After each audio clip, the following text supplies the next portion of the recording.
Di hari yang terik begini, kamu menyusuri sungai Amazon dengan perahu kecil.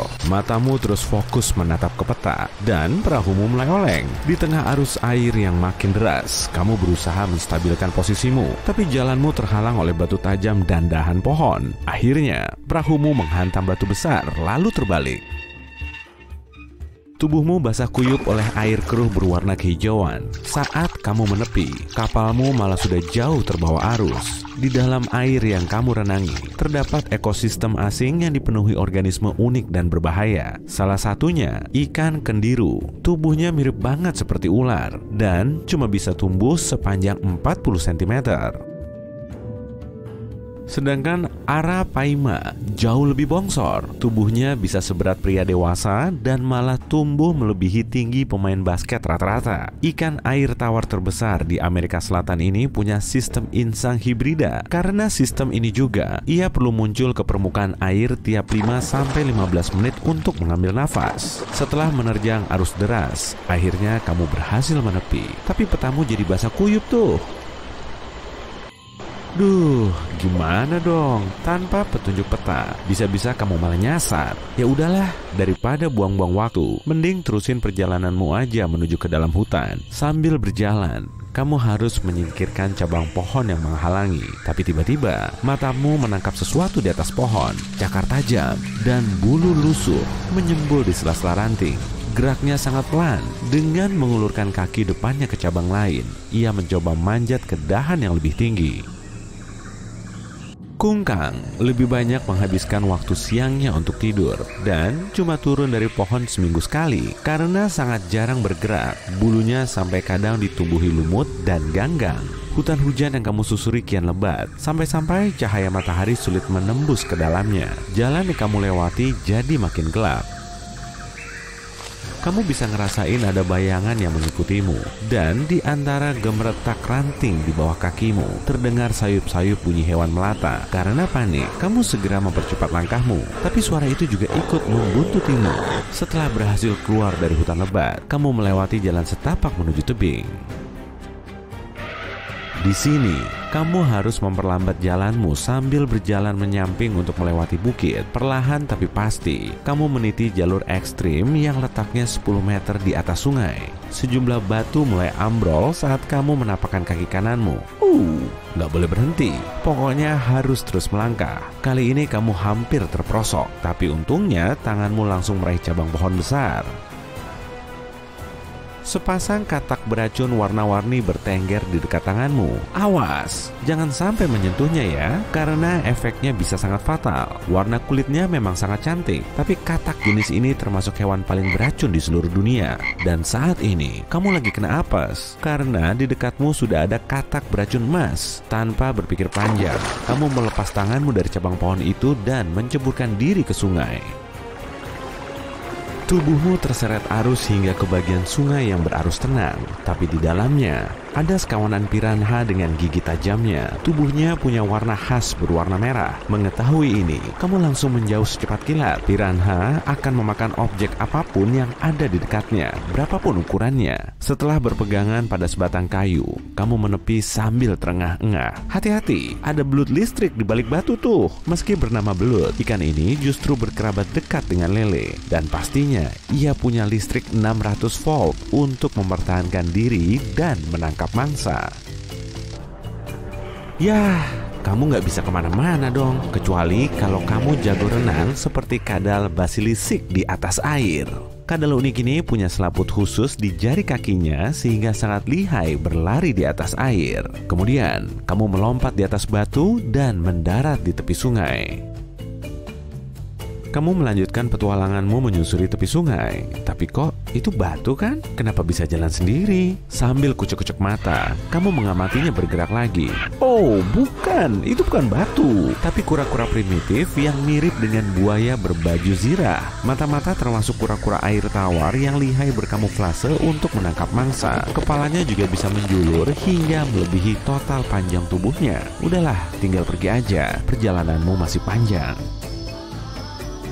Setelah sampai di hutan hujan lagi, kamu bisa nemu tempat istirahat. Aduh, tempat ini dikepung semut raksasa. Spesies semut terbesar di dunia ini bisa menghasilkan sengatan yang sangat menyakitkan. Kurang lebih sama seperti sengatan tawon. Kamu langsung beranjak dari situ untuk mencari tempat lain. Firasatmu sudah mulai gak enak nih. Di dekatmu ada gemerisik daun yang terinjak, padahal hari makin gelap. Dari mana ya sumbernya? Akhirnya, kamu nemu tempat yang pas untuk bikin api unggun dan beristirahat. Tapi saat menjelajahi Amazon, kamu perlu selalu waspada. Wah, lihat tuh, ada kapibara yang berkeliaran di dekatmu. Hewan pengerat terbesar di dunia ini hidup berkelompok di dekat sumber-sumber air. Jangan takut ya kalau kamu melihatnya di tengah hutan. Hewan ini nggak buas kok. Apaan nih? Kayak ada yang merayap deh. Saat melihat ke bawah, matamu langsung tertuju ke anakonda hijau besar yang bersiap melilitmu. Ular terbesar di dunia ini bisa tumbuh sepanjang 6 meter dan nafsu makannya sangat tinggi. Kamu segera bangkit dan mengambil langkah 1000. Yes, di depanmu ada gua yang bisa disinggahi. Mentari pagi menyapamu lagi, dan kamu masih bisa bertahan. Setelah sarapan dan memulihkan energi, kamu pun siap melanjutkan petualanganmu. Tapi langkahmu terhenti saat matamu melihat objek unik mirip cabang pohon, yang sebetulnya merupakan potu. Si ahli kamuflase ini bisa loh berhari-hari nggak bergerak, cuma hinggap di cabang pohon patah. Burung unik ini memanfaatkan cabang pohon sebagai rumah permanen untuk bertelur dan bersantuy ria. Di tengah hutan hujan yang lebat, langkahmu terhenti lagi saat ada laba-laba Brazil merayap di cabang pohon. 8 spesiesnya berhabitat di area Amazon, dan semuanya termasuk laba-laba terganas dan paling berbisa di dunia. Karena nggak mau cari masalah, kamu langsung menjauhinya. Tapi kemudian, di sebelahmu kayak ada yang gerak-gerak. Di dekat tebing curam, ada air terjun deras yang mengalir ke danau besar. Wah, syahdu banget. Coba deh mendekat lagi. Eits, hati-hati. Di situ banyak kaiman hitam. Predator terbesar di Amazon ini memangsa benda apapun yang bergerak. Untung, kamu masih di atas tebing. Kalau sampai, wah, kamu jatuh ke danau yang dalam. Sebelum kaiman tadi melihatmu, buruan kabur dari situ dengan cara menyelam. Setelah sampai di tepian, lenganmu malah dipenuhi totol hitam berukuran besar. Kamu langsung mencabutnya, tapi tetap lengket. Lintah raksasa Amazon mencari targetnya dengan melacak gerakan dan bayangannya. Kalau sudah nempel di kulit, akan sulit banget ngelepasnya. Nah, sebaiknya jepitkan jarimu di dekat mulutnya, kemudian tarik perlahan. Lepas juga semua lintahnya. Tapi kawanan kaiman tadi terus berenang ke arahmu tuh. Posisimu makin terpojok dan tiba-tiba lumba-lumba pink melompat keluar dari air dan mengusir semua kaiman. Lumba-lumba primadona Amazon ini bisa tumbuh lebih besar dari manusia. Menurut para ilmuwan, warna pinknya berasal dari pembuluh darah kapiler di kulitnya. Di Amazon juga ada hiu banteng loh, dan keberadaannya bisa membahayakan kita. Ikan karnivora raksasa ini bisa hidup di air asin dan air tawar. Hewan lain yang berani dekat-dekat akan langsung dimangsa, termasuk hiu lain. Setelah lumba-lumba tadi menghalau para kaiman, kamu bergegas manjat tebing dan mencoba melindungi diri. Tapi di bawahmu sudah ada mulut kaiman yang menganga lebar. Leganya, akhirnya kamu sampai di atas. Tapi kemudian, kamu melihat jaguar yang menatap lurus ke arahmu. Oh, jadi hewan ini yang dari tadi mengikutimu. Saat si kucing besar mulai mendekatimu, kamu ikut berdiri sambil mengatur serangan. Mana bisa kamu lawan jaguar? Larinya juga sangat cepat. Oke, coba deh ambil ranting besar yang tergeletak di tanah untuk mempertahankan diri. Saat si jaguar melompat ke arahmu, kamu segera merunduk dan hewan buas ini malah mendarat di air, jauh dari jangkauan kaiman. Tapi nggak apa-apa lah, jaguar kan jago berenang. Kamu segera bangkit dan meneruskan petualanganmu. Wah, perahumu ketemu lagi tuh. Setelah memperbaikinya, kamu langsung menjauh dari Amazon. Hal tersulit di planet ini adalah bangun dari tempat tidur yang hangat di pagi hari. Hal kedua yang paling menantang di dunia adalah duduk di kantor dan memaksakan diri untuk mulai bekerja. Sulit untuk membaca buku besar dan memasak makanan sendiri. Hampir mustahil menghasilkan banyak uang. Berolahraga itu sesuatu yang fantastis. Memelihara anjing di rumah dan mengajaknya berjalan-jalan beberapa kali sehari nggak masuk akal. Bagaimana orang bisa menjalani kehidupan yang sulit ini? Louis memikirkan hal-hal ini hampir setiap hari dan dia adalah orang paling malas di dunia yang hanya menyukai satu hal, menonton serial TV dan film. Lalu suatu hari, dia terbangun dalam tubuh 2D. Volume otot dan tulangnya berkurang hampir 99%. Dia nggak bisa mematikan alarm karena tubuhnya terlalu kurus dan hampir nggak mengeluarkan panas. Di bawah dering sirine yang keras, dia mencoba menarik selimutnya. Tapi selimut itu terlalu berat. Louis merangkak keluar dari tempat tidur. Dia melihat dirinya di cermin dengan ngeri, berdiri menyamping dan hampir nggak terlihat. Dia mencoba berteriak, tapi suaranya terdengar seperti cicit nyamuk. Pintu lemari es sama beratnya dengan pintu brankas bank, sebuah apel di atas meja, beratnya seperti barbel. Louis ingin pergi ke toilet tapi nggak bisa menekan gagangnya. Untungnya dia cukup kurus untuk masuk melalui celah antara pintu dan dinding.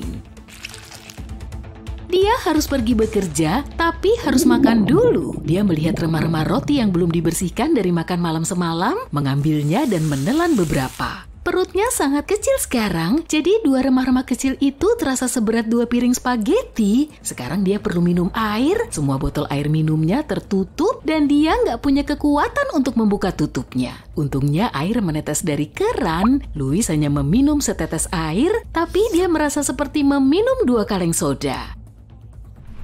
Dia meninggalkan rumah, berlari menyeberang jalan dan tertabrak mobil. Dia nggak terlihat oleh pengemudi karena dia berdiri di samping. Tapi berkat bobotnya yang ringan, Louis nggak cedera.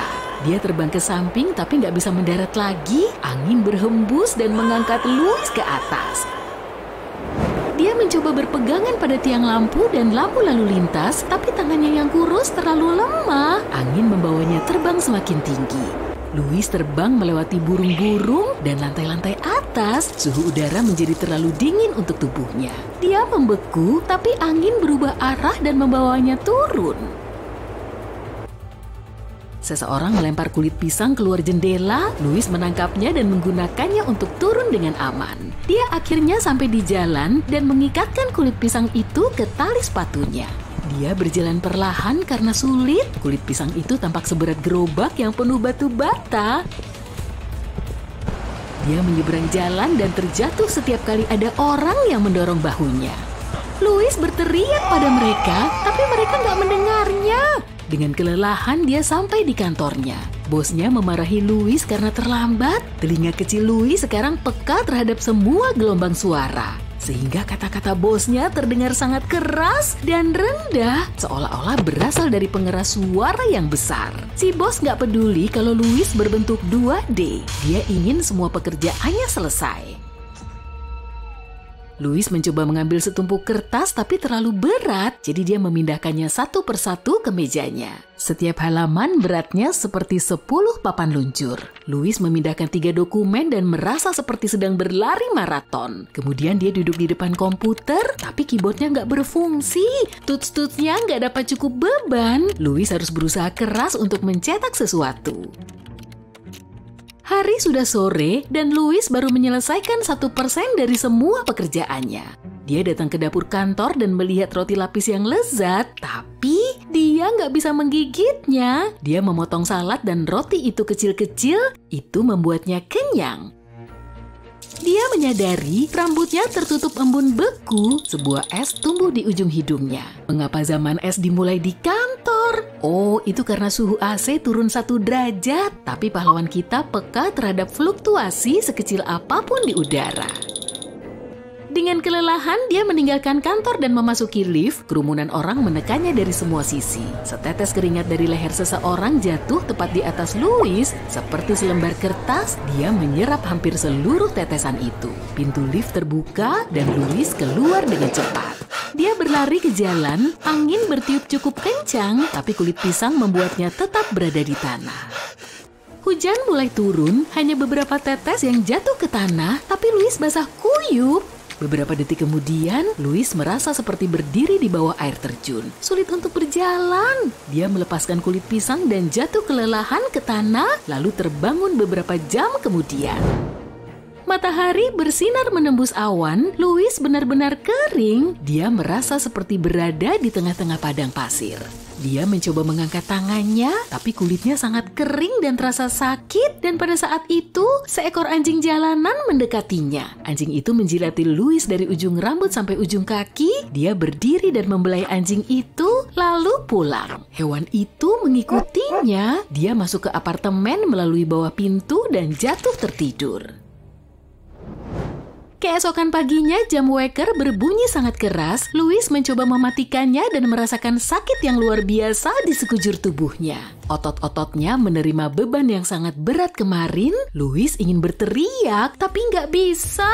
Jadi dia pun menangis. Dia ketakutan sampai nggak bisa melakukan apapun. Dia menghabiskan beberapa hari di tempat tidur dan bangun hanya untuk ke kamar mandi dan mengisi perutnya dengan remah-remah roti dan air keran. Pada suatu titik dia menyadari bahwa dia nggak bisa lagi hidup seperti ini.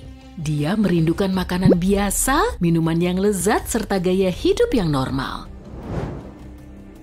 Dia memutuskan untuk berolahraga. Setiap hari dia melakukan push up, squat, dan pull up. Otot-ototnya nggak lagi terlalu kurus, dan sekarang setelah 2 bulan berlatih keras, dia bisa membuka tutup laptop. Di tempat kerja, dia membawa 3 lembar kertas ke mejanya sekaligus dan bisa mengetik 200 kata sehari. Dia membaca setiap dokumen dan memahami bahwa pekerjaannya nggak membosankan dan berguna. Bosnya menyadari bahwa Louis termotivasi lalu menaikkan gajinya. Pahlawan kita mengambil potongan kecil sayuran dan ham dari sandwich orang lain, tapi dia yakin bahwa dia akan memasak sendiri, cepat atau lambat. Setiap hari anjingnya menemaninya dari rumah ke tempat kerja. Saat angin bertiup kencang, dia berpegangan pada bulunya. Dia cukup kuat untuk membuka kunci pintu lagi, yang berarti dia bisa membiarkan anjing itu masuk ke dalam rumahnya. Latihan dan ketekunan setiap hari membuat Louis bahagia. Dia merasa lebih baik daripada saat dia punya tubuh yang normal. Gaya hidup yang aktif menginspirasi Louis untuk membaca lebih banyak buku. Ternyata literatur itu mengasyikkan. Lalu suatu hari, dia terbangun dalam bentuk 3D. Dia merasa seperti seorang pahlawan super, siap untuk menjadi koki terbaik di dunia, mendapatkan banyak uang dan memenangkan medali olimpiade dalam olahraga apapun. Dia bisa melakukan apa saja. Kenapa dia nggak menghargai itu sebelumnya? Sekarang hidup tampak menarik dan penuh makna. Sekarang, dia akan menyalakan laptop untuk mulai menonton acara TV baru. 1 episode dulu dan semua pencapaiannya nanti, pikirnya. Louis biasanya berusaha keras untuk membuka tutup laptopnya ketika dia masih dalam bentuk 2D. Jadi sekarang, dia nggak sengaja merusak komputernya. Bagus untuknya. Dia menyadari bahwa itu adalah jebakan kemalasan. Jadi dia nggak akan melakukannya lagi. Kamu bekerja di suaka alam yang dihuni lebih dari 1000 spesies hewan. Suatu malam, kamu naik jeep keliling kawasan cagar alam untuk mengecek semuanya. Kebanyakan hewan sedang tidur. Tiba-tiba, kamu mendengar monyet-monyet menjerit. Mereka melompat dari dahan ke dahan. Sekawanan kuda lari keluar hutan. Kuda-kuda ini juga tampak khawatir. Kamu mendengar banyak hewan menjerit. Kayaknya ada makhluk aneh yang membuat takut seluruh suaka alam itu. Kamu melihat kilat di langit malam. Itu meteorit, dan batuan angkasa itu bergerak ke arahmu. Kamu masuk mobil, menginjak gas dan melesat menjauh secepat mungkin. Batuan angkasa itu jatuh tepat di depanmu dan mobilmu terlempar ke samping. Kamu pingsan. Meteorit jatuh itu melepaskan energi kuning aneh. Kamu di dalam mobil terbalik, tak sadarkan diri. Semua hewan sudah tenang. Ribuan hewan perlahan mendekati meteorit itu. Energinya melingkupi kamu dan semua hewan di sekitarnya. Makin besar energi yang dilepas, makin kecil ukuran batuan ruang angkasa itu. Saat pagi tiba, meteorit itu sudah menyublim di udara. Batuan itu menyerap kekuatan hewan dan memindahkannya ke kamu.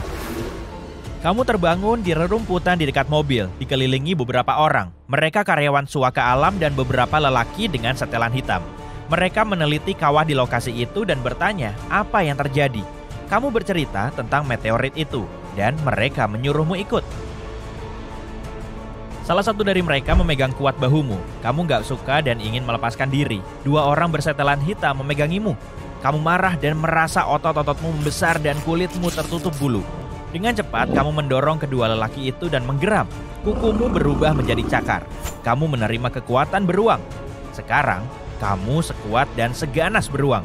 Para agen dengan setelan hitam membuntutimu. Kamu kabur ke hutan. Kamu berlari lebih cepat dan merasa tulang belakangmu berubah bentuk. Sekarang, kamu berlari kencang dengan 4 kaki. Kamu memperoleh kekuatan cheetah, hewan tercepat di bumi. Luar biasa. Kamu bisa memakai pikiranmu untuk memperoleh kekuatan hewan apapun. Kamu sembunyi di hutan. Agen-agen itu jauh tertinggal di belakang.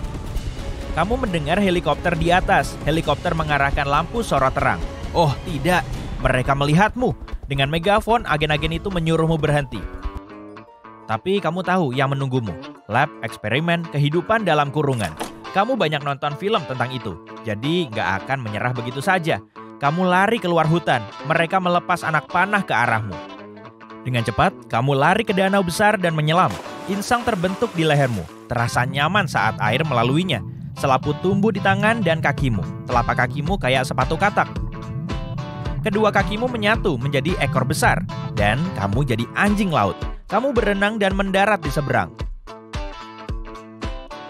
Beberapa mobil dan sepeda motor mengitari danau untuk mengejarmu. Di depan ada hutan lain, tapi kali ini terlalu lebat. Mustahil bergerak cepat, tapi kamu memperoleh kekuatan monyet. Tanganmu memanjang dan jari-jarimu lebih kuat. Kamu loncat ke atas pohon, memanjat sampai puncak dan memeriksa suaka alam itu. Kamu harus pergi ke selatan, ke suatu kota kecil untuk makan dan minum. Setelah beberapa jam, kamu sampai di perbatasan suaka alam. Kamu sekarang harus meloncati pagar tinggi. Kakimu jadi kuat. Kamu meloncat kayak kanguru, tapi kurang tinggi.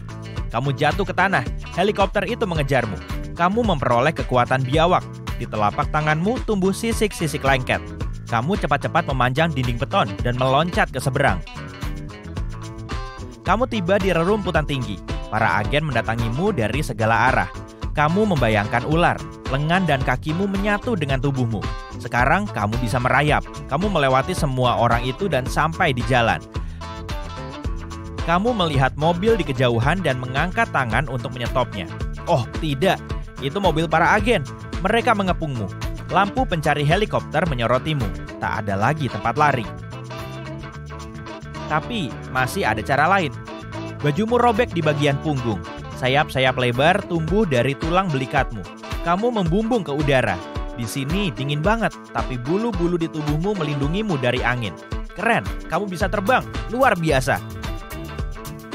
Aduh, kamu merasa seperti cubitan dari belakang. Itu anak panah, mereka menembakmu. Kamu merasa mengantuk dan terbang turun. Kamu mendarat keras di dekat sebuah rumah kayu. Para agen berlarian mengejar kamu. Kamu mendapat kekuatan hewan lain dan pingsan. Orang-orang dengan setelan hitam mencarimu di sekitar rumah, tapi nggak berhasil menemukanmu. Apa mungkin panah berisi pil tidur itu nggak bekerja di tubuhmu? Setelah beberapa menit, mereka pergi. Sementara itu, kamu tidur bersandar di dinding rumah itu dengan tenang. Di detik terakhir, kamu berhasil memperoleh kekuatan bunglon. Kamu membaur dengan dinding, jadi nggak kelihatan. Kamu tidur beberapa jam lagi. Fajar merekah, sebuah Land Rover karatan berhenti di halaman. Lelaki tua dan anjing keluar dari kendaraan itu. Anjing itu lari ke kamu dan menjilati wajahmu. Lelaki tua itu sadar ada orang tak kasat mata di depannya. Kamu sadar dan bercerita ke lelaki tua apa yang menimpamu. Dia memberimu makanan dan pakaian bersih. Kamu mengucapkan terima kasih kepadanya dan pergi. Sekarang, kamu harus cepat-cepat meninggalkan negara ini. Kakimu ditumbuhi sayap dan selaput. Kamu bertaring. Kamu terbang tanpa melihat apapun. Penglihatanmu makin parah, tapi pendengaranmu fantastis. Kamu punya kekuatan ekolokasi dan bisa memancarkan bunyi ultrasonik dengan frekuensi tinggi. Di suatu tempat di kejauhan, kamu mendengar jeritan orang yang kamu kenal. Oh, tidak! lelaki tua itu! Para agen menyerangnya. Kamu berbalik dan terbang masuk ke rumah itu. Salah satu agen melihatmu. Dia berteriak ketakutan. Kamu mendarat dan memperoleh kekuatan armadillo. Sekarang anak-anak panah mental dari tubuhmu. Kamu membayangkan badak, tubuhmu membesar dan hidungmu memanjang. Kamu memelesat dan merobohkan beberapa agen. Lalu kamu menjungkirkan mobil mereka, masuk rumah dan menarik lelaki tua itu keluar. Dia naik ke punggungmu, karena sekarang kamu jadi kuda dan menjauh dari tempat itu. Kamu sampai di pegunungan. Lelaki tua itu kelihatan capek tapi berterima kasih atas petualangan ini. Kamu meminta lelaki tua itu sembunyi, sementara kamu mengalihkan perhatian para pengejar. Kamu memikirkan seekor hewan. Kaki dan tanganmu berubah jadi kaki berkuku belah. Kamu meloncat ke atas tebing kayak kambing gunung. Mereka tak akan bisa menangkapmu di sini, tapi helikopter muncul lagi. Jarum-jarum tumbuh di punggungmu. Kamu memperoleh kekuatan landak. Kamu melepaskan beberapa jarum ke arah agen. Perhatian mereka teralihkan beberapa menit. Seekor puma menerkammu entah dari mana. Kamu dicakar. Kamu memikirkan singa dan memperoleh kekuatannya. Kamu berdiri dengan dua kaki belakangmu dan mengaum keras.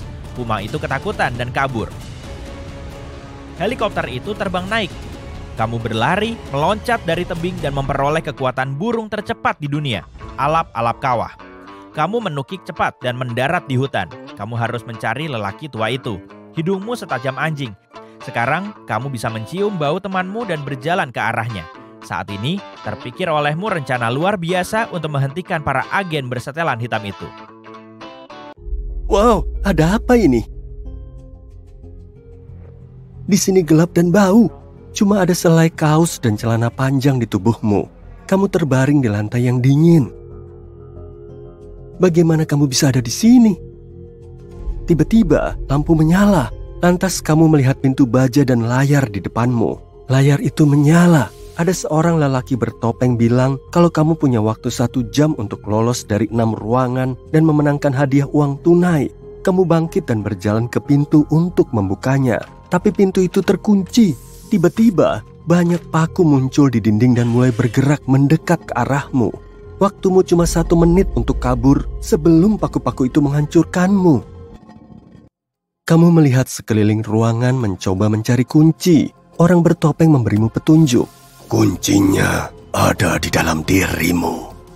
Kamu panik, pikiranmu kalut. Kamu ngecek kantong tapi nihil. Paku-paku itu makin dekat. Kamu mulai menepuk-nepuk bajumu dan terasa ada benda keras di bagian pinggang. Ada resleting tersembunyi di kelimannya dan kunci itu ada di dalam saku kecil tersebut. Paku-paku itu tinggal beberapa sentimeter jauhnya dari kamu. Jadi, kamu bergegas ke pintu dan membuka kuncinya. Kamu membanting pintu dan kini berada di kamar nomor 2. Ada ruang duduk dan dapur, tapi seluruh tempat itu terbalik. Semua barang melekat ke lantai, yang bagimu adalah langit-langit. Pintu keluar ada di seberang ruangan, tapi kamu harus mencari kuncinya di suatu tempat. Kamu melihat sekeliling dan dengan berjinjit, kamu raih bangku tinggi di dapur, menariknya agar lepas. Bangku berbunyi meletup, dan kamu terjerembab di lantai bersamanya. Kayak diberi aba-aba, semua barang mulai berjatuhan sendiri dari langit-langit. Awalnya yang kecil-kecil, alat makan, keranjang buah, lalu kamu lihat barang-barang besar mulai bergetar. Kalau lemari pakaian itu menjatuhimu, kamu bergidik dan menatap ruangan untuk mencari petunjuk. Lalu kamu mengambil bangku, lari ke ruang duduk dan berdiri di atas bangku itu untuk meraih sela-sela sofa. Nihil. Tiba-tiba, sofa berderit dan salah satu ujungnya lepas dari langit-langit. Kamu jatuh karena kaget dan terdengar benturan dari dapur. Meja dapur baru saja runtuh ke lantai. Kamu melihat sekeliling dengan panik dan matamu tertuju pada jaket yang menggantung di hanger. Kamu langsung lari ke sana, tepat saat sofa tadi jatuh ke lantai di belakangmu. Ada kunci di saku bagian dalam jaket. Kamu lari melintasi ruangan, membuka pintu dan membantingnya hingga tertutup di belakangmu. Saat itu, lemari besar jatuh ke lantai, hancur berkeping-keping. Kamar nomor 3 sangat panas dan lembab. Kamu ada di rimba tropis indoor. Tepat di depanmu ada rintangan pertamamu, pasir isap. Kamu melompat sejauh mungkin melewatinya dan mendarat beberapa sentimeter dari seberang. Kakimu terbenam di pasir, tapi dengan cepat pasir menarikmu sampai ke pinggang. Kamu mengayunkan tangan dengan panik dan satu lenganmu menyentuh sebuah sulur di atas kepalamu. Kamu memegang sulur itu dan menarik tubuh keluar untuk menyelamatkan diri. Nyaris banget. Ternyata kamu ada di tepi ngarai dangkal dengan sungai yang mengalir deras di bawahnya. Ada 3 sulur menjuntai dari langit-langit di depanmu. Kamu menariknya, tapi nggak bisa ngecek apa sulur-sulur itu cukup kuat menahan berat tubuhmu. Kamu nemu batu berat dan kamu ikat di salah satu sulur itu. Ayunkan dan tas. Sulur itu patah, batu pun nyemplung ke air. Nggak ada batu berat lagi di sana. Jadi kamu harus memilih. Kamu memejamkan mata, berayun dengan sulur lain, dan patah juga. Kamu langsung terlontar ke dalam air. Aliran air membawamu ke ujung, dan kayaknya itu air terjun. Kamu panik, tapi ngelihat ada akar-akaran mencuat dari tebing sungai lain. Kamu langsung berpegangan di akar itu sebagai upaya terakhir dan menarik diri dari air. Sambil ngos-ngosan, kamu naikkan kepala. Ada pintu menuju kamar berikutnya, cuma berjarak beberapa langkah. Kamu berjalan sempoyongan. Pintu itu terbuka sendiri. Kamar nomor 4 berisi jerami. Ada tulisan di dinding yang berbunyi, menemukan kunci itu layaknya menemukan jarum di tumpukan jerami. Saat melihat sekeliling ruangan, ada bunyi klik di kejauhan. Kamu mengikuti bunyi itu sampai ke sebuah sumbu panjang yang baru saja disulut. Ujung satunya terkubur di dalam tumpukan jerami. Begitu api mencapai tumpukan, seluruh tempat itu akan terbakar. Kamu sibuk mengobrak-abrik jerami, tubuhmu masih basah kuyup dan keringat mengucur deras sampai ke sepatu. Jadi jerami lengket di tubuhmu. Saat melempar setumpuk besar jerami, kamu menemukan sesuatu yang besar dan berat. Detektor logam. Kamu ambil alat itu dan mulai mencari. Beberapa menit berlalu sampai kamu dengar detektor berbunyi. Sumbu tadi cuma beberapa sentimeter saja jaraknya dari tumpukan jerami. Kamu gali jerami dan menemukan kunci itu. Lantas bergegas ke pintu saat tumpukan jerami mulai terbakar. Dengan hempasan kuat, pintu menutup di belakangmu. Kamu selamat. Kamar kelima gelap pekat.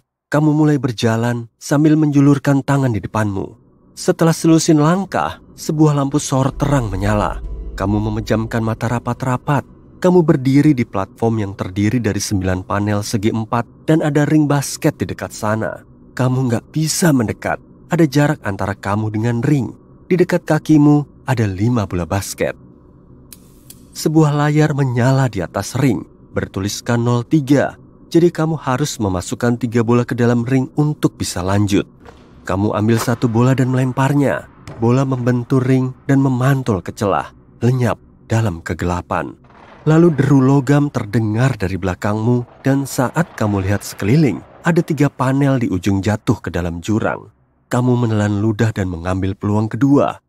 Lempar dan berhasil. Bola langsung jatuh ke dalam ring. Dan pencatat skor berubah jadi 1-3. Bola ketiga juga langsung tepat sasaran. Jadi tinggal 1 lagi untuk sampai ke kamar berikutnya. Dengan pede, kamu lempar bola keempat. Dan meleset. Dengan keringat bercucuran dan gemetar, kamu lempar bola itu. Bola membentur ring dan mulai memutarinya. Kamu kayak ngelihat gerak lambat. Lalu bola itu jatuh ke dalam. Kamu berhasil. Ring itu turun dan ada lebih banyak panel naik di depanmu, membuka jalan ke pintu yang terbuka di seberang. Kamu mengumpulkan keberanian dan berjalan ke kamar terakhir. Di sana, rintangan menunggumu. Kali ini, pintu terbuka lebar, tapi hitungan mundur dimulai dan pintu pelan-pelan menutup. Kamu kumpulkan seluruh energi yang tersisa dan berlari kencang di lintasan. Kamu meraih tiang gelantung, meloncat dari panel ke panel, merayap melalui terowongan, dan memanjat dinding. Lengan dan kakimu mati rasa, tapi akhirnya kamu berhasil. Kamu meluncur turun dan langsung menuju ke pintu keluar. Akhirnya kamu sampai di basement, kosong. Cuma ada 1 meja dengan lampu dan amplop tebal di atasnya. Kamu buka amplop itu dan menemukan uang tunai senilai 150 juta di dalamnya. Ada juga sebuah catatan dengan tulisan tangan. Bunyinya, "Terima kasih sudah mengikuti permainan kecilku. Kalau mau main lagi, hubungi saja aku." Begitu selesai membaca kata terakhir, lampu padam dan kamu cuma mendengar bunyi desis sebelum hilang kesadaran. Kamu bangun di tempat tidurmu sendiri, terkejut sambil melihat sekeliling. Kalau gitu, apa yang tadi itu cuma mimpi? Tapi kamu melihat amplop di nakasmu. Uang itu ada di sana, juga catatannya. Dan di balik catatan itu ada nomor telepon. Kamu merinding sambil menyingkirkan catatan itu ke laci. Enggak dulu deh. Kamu akhirnya berhasil. Kamu membuat simulator yang memungkinkanmu menyalin dirimu sendiri ke aplikasi di ponsel untuk belajar lebih cepat. Kamu mencolokkan ponselmu, membuka Google dan memakai helm berkacamata untuk mendapatkan tampilan 360 derajat. Setelah menghubungkannya, kamu menelepon adikmu untuk mengaktifkan mesin. Dia tidak menjawab, jadi kamu pergi ke kamarnya. Dan ternyata dia sedang nyobain challenge dance TikTok. Kamu mengejeknya dan mengganggunya agar dia mau menyalakan mesinmu di lantai 1. Dia pun mengikutimu sambil masih main TikTok. Dia kesel dan tanpa sepengetahuanmu, dia mengubah beranda di ponselmu jadi TikTok. Lalu dia menyalakan mesinnya. Kamu masuk ke dalam simulasi, tapi ada yang nggak beres. Kamu memasuki lubang cacing virtual. Kamu melihat semua jenis aplikasi mengelilingimu sampai kamu mendarat dengan wajah duluan di permukaan gelap. Kamu ketakutan, jantungmu berdebar. Kamu melihat sekeliling dan menyadari dirimu berada di sebuah ruangan dengan layar di depanmu. Layar itu menanyakan nama penggunamu. Kamu meneriakkan bermacam-macam kata, meminta dikeluarkan. Tapi lampu merah berkedip setiap kali kamu melakukannya. Setiap kata yang kamu ucapkan didengar oleh layar, yang kemudian menampilkannya sebagai nama penggunamu sambil meminta persetujuanmu untuk melanjutkan. Kamu bilang setuju dan sebuah dinding terbuka. Nama penggunamu adalah "Keluarin Aku". Kamu keluar dan memasuki kota futuristik yang dipenuhi lampu ungu dan biru serta menara tinggi dengan layar yang menampilkan video TikTok tanpa henti. Menara tertinggi di sana menampilkan video paling viral saat ini, sedangkan menara lain menampilkan video populer lainnya. Kamu mengikuti jalan di depanmu. Jalan itu membawamu ke kerumunan di tengah Times Square virtual. Semua orang punya gelembung di atas kepalanya dengan nama pengguna dan bio mereka tertulis di sana. Gelembung itu juga menunjukkan berapa followers mereka.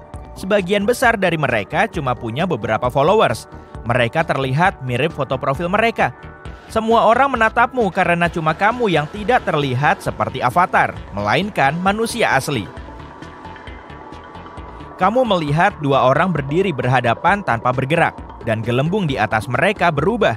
Mereka sekarang saling follow. Tiba-tiba, semua orang berhenti dan menatap seorang gadis yang kini diverifikasi. Tanda centang biru muncul di gelembungnya dan dia menghilang. Kamu berlari ke orang yang baru saja mengikutinya dan mencoba mencari informasi.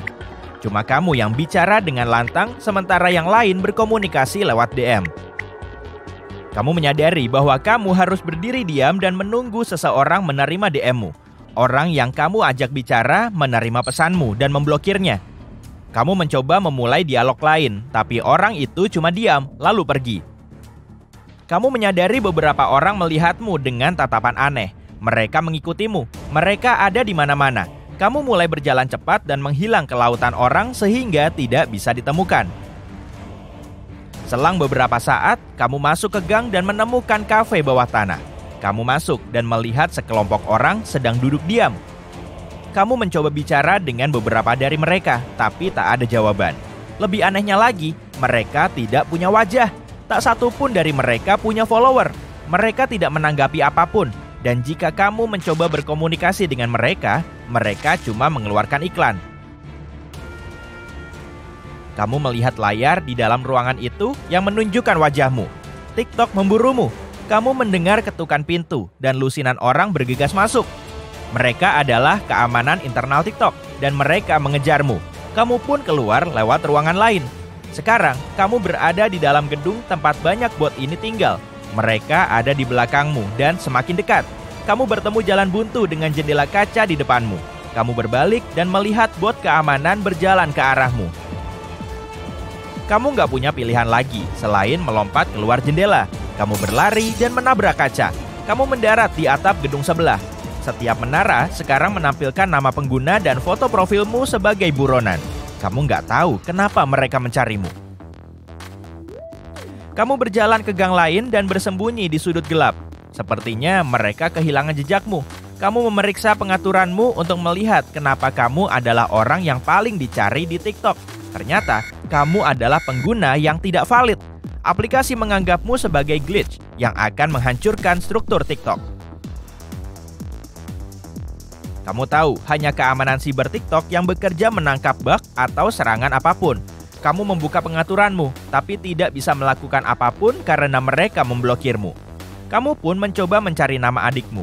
Ternyata dia sudah diverifikasi dengan centang biru dan akan sulit dilacak. Kamu kembali keluar dan mencoba mencarinya. Kamu mendengar beberapa orang berjalan dan dengan cepat meninggalkan gang. Kamu kembali ke keramaian. Kamu tidak boleh bertindak histeris lagi agar tak menarik perhatian. Kamu sampai di Jalan Tagar, tempat semua video trending berada. Sejauh ini nggak ada yang memperhatikanmu. Tagar yang paling populer ada di bagian atas, lumayan jauh untuk sampai sana. Kamu melihat sebagian besar di antaranya, tapi tidak bisa menemukan adikmu. Tapi kamu ingat bahwa dia sedang menari. Jadi, kamu mengecek Tagar menari dan mencoba mencarinya. Ternyata video yang dia buat sebelumnya adalah salah satu video paling viral. Kamu akhirnya menemukannya, tapi pihak keamanan menghentikanmu dan mengejarmu di sepanjang Jalan Tagar. Kamu muncul secara acak di berbagai video viral. Kamu sampai di Jalan Buntu dan pihak keamanan menangkapmu. Mereka membawamu ke sebuah ruangan untuk meminta informasi darimu. Mereka mengira kamu bot, tapi kamu terus bilang bahwa kamu menemukan mesin untuk menyalin dirimu sendiri di TikTok secara virtual. Mereka tidak percaya. Pada akhirnya, mereka mencoba mengekstrakmu, tapi gagal. Mereka mencoba mencari tahu harus bagaimana, tapi mereka tidak membiarkanmu pergi. Saat mereka membawamu ke tempat lain, kamu berhasil menyelinap dari penjagaan mereka untuk mencari adikmu. Kali ini, kamu harus waspada. TikTok sedang mencarimu. Para pengguna lain sudah melihatmu di Tagar, jadi mereka juga waspada. Entah dari mana, kamera besar muncul. Mereka mencoba mencarimu. Kalau salah sedikit, kamu bisa terjebak di TikTok untuk selamanya. Kamu melakukan satu upaya terakhir untuk mencari adikmu. Kamu menemukan topi dan jaket untuk menyamarkan diri. Sekarang, kamu tidak mungkin berinteraksi dengan siapapun karena mereka bisa mendeteksi aktivitasmu. Tapi, kamu harus mengambil kesempatan ini agar dia bisa mengeluarkanmu. Akhirnya, kamu kembali ke Jalan Tagar dan menemui adikmu. Kamu menemukan beberapa TikToker paling eksis sedang nongkrong bersama. Adikmu ada di antara mereka. Ada banyak bot keamanan, jadi kamu berusaha tidak mencolok. Selang beberapa saat, kamu perlahan mendekatinya dan membawanya ke samping. Kamu mengaktifkan opsi obrolan dan memintanya turun ke lantai 1 dan mencabutmu dari sistem. Tapi sebelum kamu bisa menyelesaikan beberapa kata terakhir, bot keamanan berlari ke arahmu dan mulai mengejarmu. Tapi kali ini, semua kamera tertuju padamu dan kamu tak bisa kemana-mana. Kamu menyerahkan diri ke pihak keamanan, dan mereka membawamu ke ruang terkunci tanpa jalan keluar. Kamu duduk di sana dengan khawatir. Kamu menggoyangkan lutut dan menggosok telapak tanganmu. Kamu tidak tahu apakah adikmu sudah membaca pesan lengkapmu atau tidak. Berjam-jam berlalu, tapi masih tak ada kabar dari luar. Kamu mungkin gagal, tapi tiba-tiba kamu mendapat notifikasi dari adikmu. Kamu mencoba mengetik, tapi tak berhasil. Kamu mulai merasa aneh. Semua yang ada di sekitarmu bergetar. Dindingnya mulai rusak, dan kamu melihat dunia nyata. Kamu ditarik ke dalam lubang cacing. Dan terbangun di labmu. Kamu terengah-engah, mencoba memahami kejadian barusan. Kamu merasa seperti berada di TikTok selama setengah hari. Tapi ternyata itu kurang dari setengah jam. Penglihatanmu kembali jelas, dan hal pertama yang kamu lihat adalah adikmu merekammu menggunakan ponselnya. Dia tersenyum lebar, tanpa tahu apa yang baru saja kamu alami. Sudah siap? Kamu nggak bisa pergi meninggalkan bak mandi selama sebulan penuh, dan kamu bakal dikasih makanan dan minuman yang diantar oleh temanmu secara bergantian.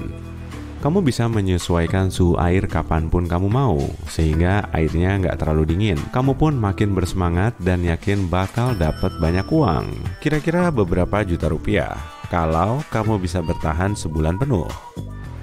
Tantangan ini kamu bikin sama teman-temanmu beberapa waktu lalu dari desa nelayan sederhana tempat kamu meluangkan waktu bersama teman-temanmu di sebuah kedai. Kamu nggak nyangka percakapan simpel kalian bakal berujung ke sini.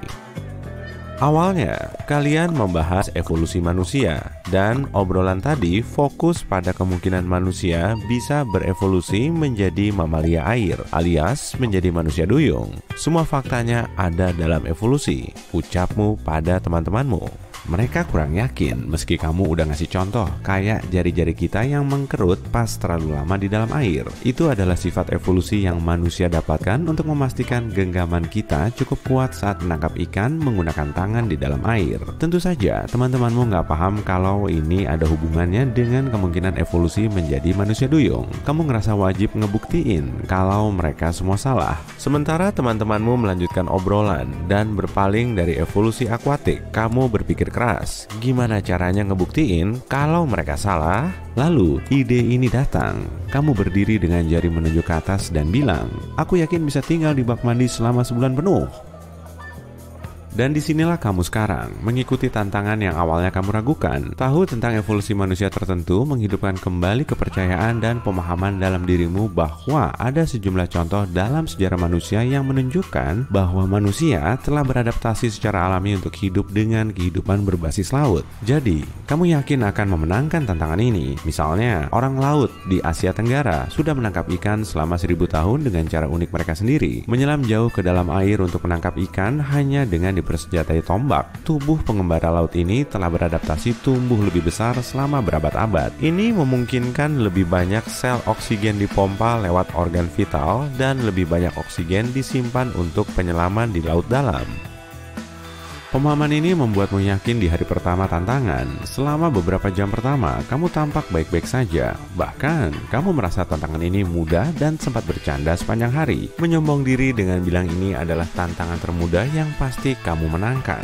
Dan apa saja yang akan kamu beli kalau menang nanti. Kamu tidur nyenyak sepanjang malam pertama, tapi kamu nggak tahu bahwa kulitmu menyerap air di bak mandi saat tidur. Dengan tiap jam berlalu, lebih banyak air masuk ke kulitmu. Di antara dua lapisan kulit ini, gelembung air terbentuk, menciptakan gumpalan yang terlihat di lapisan luar kulitmu.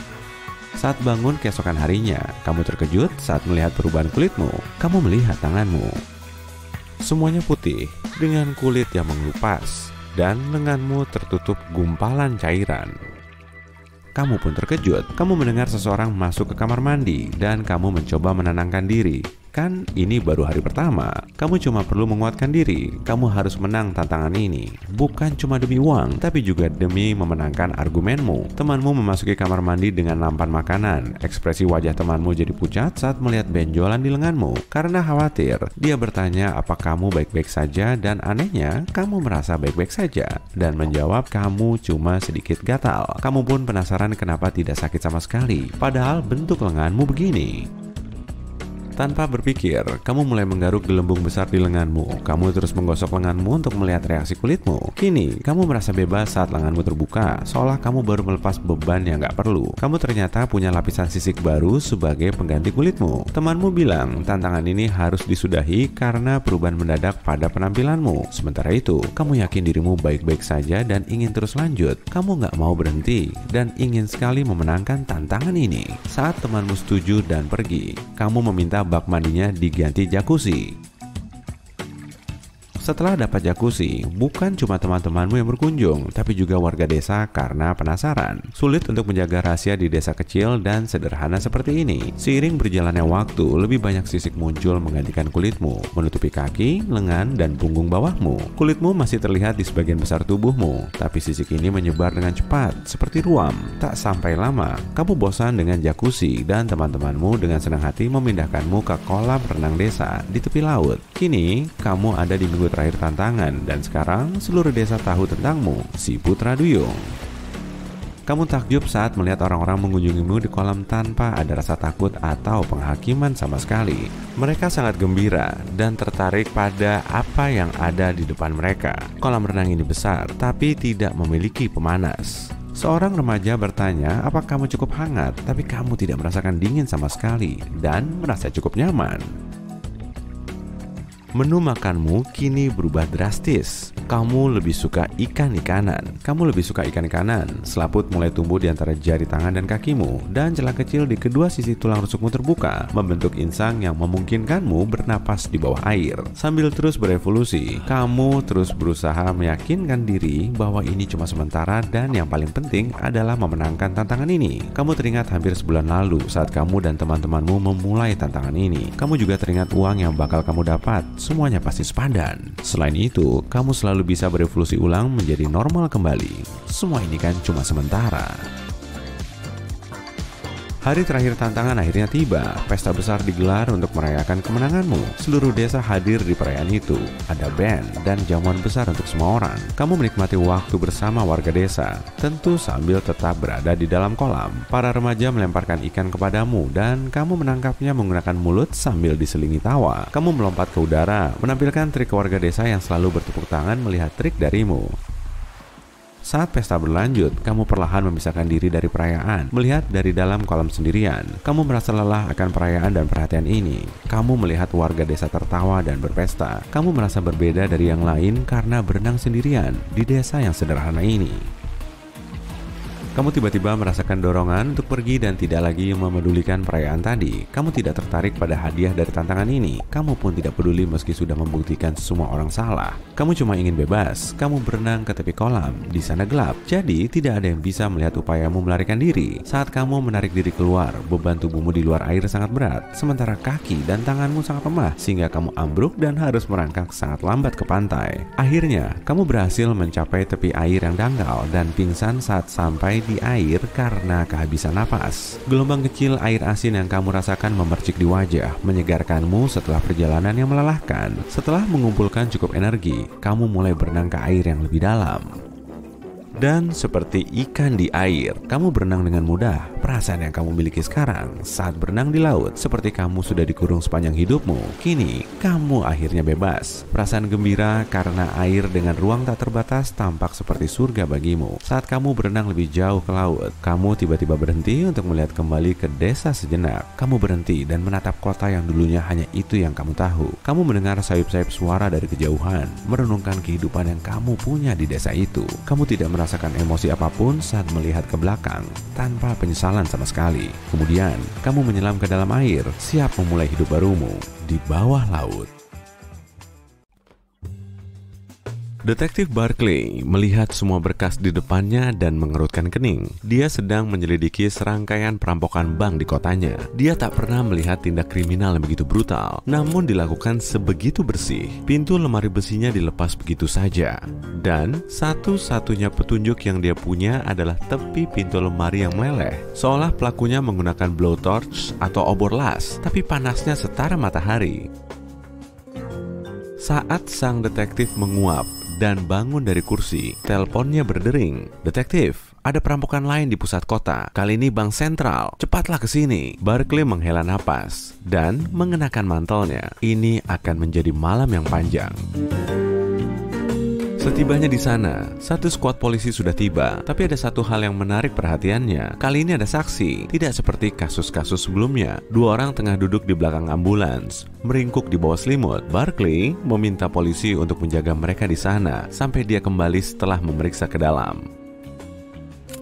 Pemandangannya sama seperti biasa. Pintu logam tebal terlepas, lemarinya kosong, dan tidak ada jejak lain. Barkley pun mulai menanyai para saksi. Menurut mereka, saat sedang bekerja lembur untuk menyelesaikan beberapa tugas, tiba-tiba pintu bank terbuka dan 3 orang bertopeng hitam menerobos masuk. Mereka tampak terkejut melihat ada orang di bank, tapi salah satu dari mereka mengangkat bagian bawah topengnya dan meludahi wajah para karyawan. Aroma cairan itu sangat mengerikan dan jelas beracun. Tapi sebelum pingsan, mereka melihat para perampok mendekati lemari besi, melihat cahaya terang, dan telinga mereka hampir tuli akibat suara ledakan yang mengikuti. Kemudian, mereka berdua pingsan, dan ketika kembali siuman, hanya ada polisi dan ambulans di sekitar mereka. Barkley menulis semuanya di buku catatan dan bergegas kembali ke bank dengan pandangan tertuju ke lantai. Yap, tetesan zat kental transparan tertinggal di lantai. Sesuai dugaannya, dia meminta spesialis untuk mengumpulkan dan mengirimnya ke laboratorium untuk dianalisis.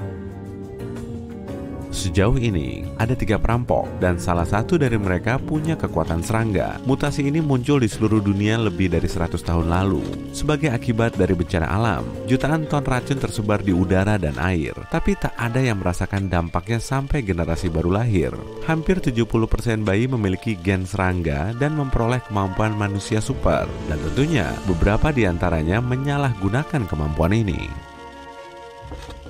Seseorang mengetuk pintu kantor detektif dan partnernya, Detektif Woods, masuk. Dia adalah mantan pelatih unit K9 dan dia punya kemampuan ngengat harimau, yaitu memancarkan gelombang ultrasonografi yang hanya bisa didengar hewan, termasuk serangga. Woods mendekati meja Barclay dengan 3 langkah panjang dan meletakkan folder sambil menebar senyum sombong di wajahnya. Bacalah, desaknya. Saat Barclay membaca isi folder, matanya terbelalak. Tapi artinya kita tahu siapa pelakunya, serunya setelah membaca. Tepat sekali, jawab Woods. Ayo, tangkap mereka. Mereka melaju tanpa lampu sirine agar tidak menarik perhatian ke alamat tempat Jeremy Blythe seharusnya tinggal, seorang pria yang pernah mereka tangkap 2 tahun lalu. Hasil lab menunjukkan DNA-nya yang ada dalam sampel yang diambil dari bank.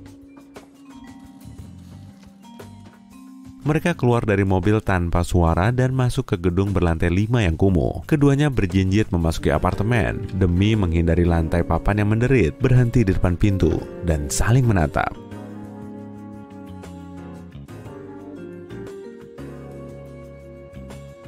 Saat Barclay bersiap mendobrak, pintunya tiba-tiba hancur berkeping-keping dan seseorang bersosok besar bergegas ke arah mereka, mengempaskan kedua detektif ke tembok di seberang. Sambil terhuyung, Barclay melihat 2 siluet lain yang melarikan diri ke koridor. Lalu sang raksasa mengabaikan mereka dan beranjak pergi juga. Kelihatannya, dia mengenakan baju pelindung hitam dan putih yang berat.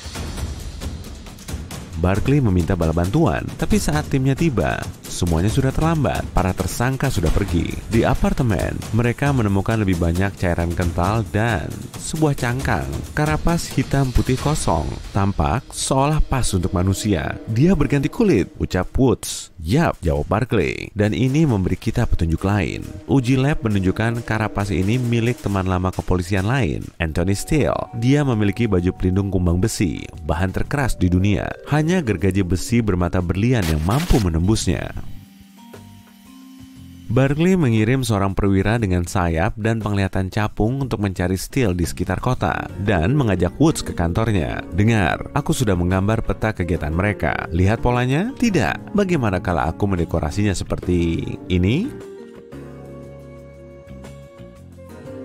Barclay menantikan reaksi Woods. Polanya spiral. Hampir benar. Ini udang. Aku tahu siapa orang ketiganya dan kenapa dia bosnya. Kedua detektif menunggu di dekat bank yang merupakan target perampok berikutnya. Berdasarkan peta, mereka menghabiskan 3 hari memantau area sekitar dan sudah bersiap menantikan serangan. Akhirnya, pada hari kelima, 4 jam setelah bank ditutup pada hari itu, mereka melihat 3 sosok mendekati gedung. Salah satu dari mereka besar sekali, dan dia meninju pintu bank dengan enteng. Barclay memberi tanda ke pasukan penyergap untuk bersiap dan masuk ke bank bersama Woods. Tidak ada siapa-siapa di dalam. Sesuai permintaan mereka kepada manajer bank, kedua detektif mengikuti para perampok hampir ke lemari besi, berhenti di sudut belokan.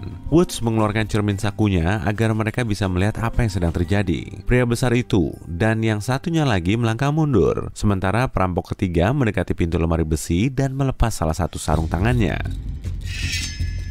Ada capit kepiting besar yang menakutkan di baliknya, dengan bagian yang lebih kecil terangkat seperti pelatu. Pria itu mengarahkan lengan mutannya ke pintu. Capitnya dijentikan, cahaya yang menyilaukan muncul, dan ledakan memekakan telinga membuat kedua detektif menutup telinganya serapat mungkin. Saat sudah melihat dan mendengar lagi, mereka melihat pintu lemari besi itu sudah terlepas dan masih meleleh.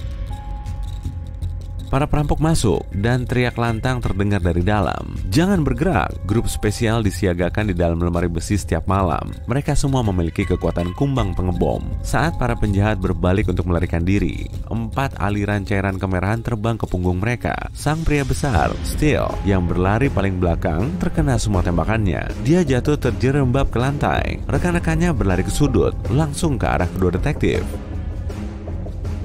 Blythe membuka topeng wajahnya dan meludah, membidik wajah Woods, tapi dia luput dan jatuh ke lantai. Barclay melihat Woods berdiri dengan mulut terbuka lebar. Teriakan ultrasoundnya membuat Blythe lumpuh. Sang ketua perampok melewati mereka dan terus berlari. Barclay pun bergegas mengejarnya.